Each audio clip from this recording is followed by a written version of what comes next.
The Chicago Bears have released their 2024 initial depth chart on Tuesday, September 3rd, and this team on paper is something to be excited about. Not just the starters, but the overall depth of this team is something we're not used to, along with the health of this team entering week one is in one of the best positions it's been in ages. There's a lot to be excited about for the Chicago Bears, and I hope you guys are too. Hello, everyone, and welcome back to this episode of Just Another Year Chicago Bears. My name is Nick Brody, and as always, thank you for tuning in. I'm here to break down the Bears depth chart for you guys, including finally seeing how much both of the sides of the trenches are going to have depth-wise and how they look from a starter's perspective, and plenty more. And before I get into today's video, I am giving away a Caleb Williams autographed football. In order to enter, make sure you like this video, subscribe to the channel with notifications, and comment in the comment section below FGB. Winner will be announced this upcoming Sunday during our post-game live, so make sure you stay tuned in for that. So let's just jump into it. The Bears offense, which looks absolutely fantastic, has been set, and it looks great compared to years past. Starting from a quarterback perspective, you have Caleb Williams and Tyson Bagent, only two quarterbacks as your depth chart, along with Austin Reed on the practice squad. I can mess with that. That's a very solid quarterback room, especially for the number one overall pick and a second string guy in Tyson Bagent, who's a proven winner in the NFL at 500 as a starter. Going over to the running back room real quick, you have DeAndre Swift, Khalil Herbert, Rashawn Johnson, and Travis Homer. This room we all saw coming. Honestly, if Travis Homer was hurt or anything, or Ian Wheeler was healthy, I don't think Homer would be in this room. But what's good about this room is that we do have a ton of depth. And it's crazy that our running back one and running back two could both be running back ones on more than 25 NFL rosters at the moment. A good issue for the Chicago Bears to have. Then you have Rashawn Johnson, who's going to be a great running back three, a bully back, but I expect him a lot to be used also from a passing game perspective, as he had over 600 yards his rookie season. So overall, the running back room is absolutely set. Then you have a fullback Curry Blasingame, another solid veteran to have on your roster, can also play running back and tight end. So even though we aren't going to be running too many different offensive sets with a fullback, he can play a variety of different positions and when we want to bring him in. Going over to the wide receiver room, you have DJ Moore as wide receiver one, then followed by Keenan Allen, Rome Odunze, Tyler Scott, Velus Jones Jr., and DeAndre Carter. DJ Moore is officially the wide receiver one. I think he absolutely deserves it. Also, he's getting paid for it. But 1,300 yards last year for the Chicago Bears with now a much better offense. I think he's going to put up even better numbers. Then you have Keenan Allen, the future Hall of Famer and six-time Pro Bowler, as your wide receiver two, who is still a starter, by the way. Even though you're wide receiver two, he will be a starter.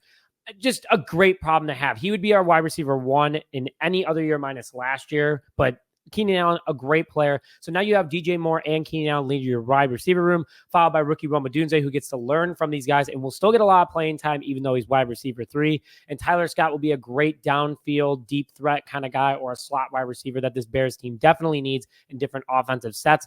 But your first four wide receivers are great. Velus Jones Jr., DeAndre Carter are mainly used for their special teams, which I'll get to in a little bit, but also solid depth, and Velus Jones can play running back as well. Then quickly going over to the tight end room, you have Cole Kmet, Gerald Everett, and Mercedes Lewis. This is the best tight end room that the Chicago Bears have had in a very long time, in my personal opinion. Cole Kmet's coming off the last two seasons with 15 total tackles and over 1,500 receiving yards.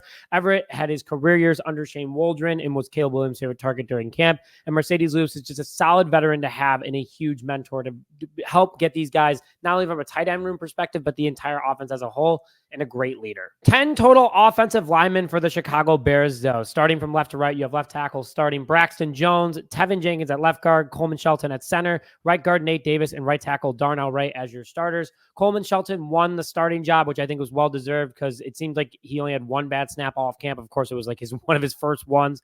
But overall, a solid offensive line, better than last year, developing young, getting into the groove of things, and really the offense depends on these guys. And how they did this preseason definitely speaks volumes. Going from a depth perspective, you have Karan Amagaji as your left tackle, as your backup left guard, Ryan Bates, who can also play center, backup center Doug Kramer. So the Bears technically have three centers on this roster. Right guard Bill Murray, who had a great preseason, and right tackle Matt Pryor, who also can play tackle and guard. So 10 offensive linemen, not bad. But this offense overall, guys, you can't tell me that you have seen one better in the last 10 years. It's very excited for this unit as a whole.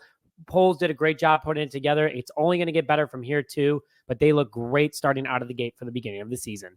And before we get more into today's show, I would like to thank today's sponsor, Authentico Organic Tequila, a Chicago-based startup with making their tequila in Guadalajara, Mexico, is USDA certified organic, no additives, and comes in 3 great flavors. Well priced too, smooth and awesome. I love Authentico, and if you guys are tequila fans, you definitely need to try it. Go to the link in the description now to find Authentico near you. You guys are not going to want to miss it. It is one of the best tequilas I've ever had, and you're supporting a local Chicago business. Now let's head over to the defense, going from left to right in the trenches, which I think over the last couple of weeks has gotten significantly more stock. Is at left edge, you have Montez Sweat, followed by Darrell Taylor and Dominique Robinson. Your left defensive tackles, Andrew Billings and Zach Pickens, paired up next to Montez Sweat.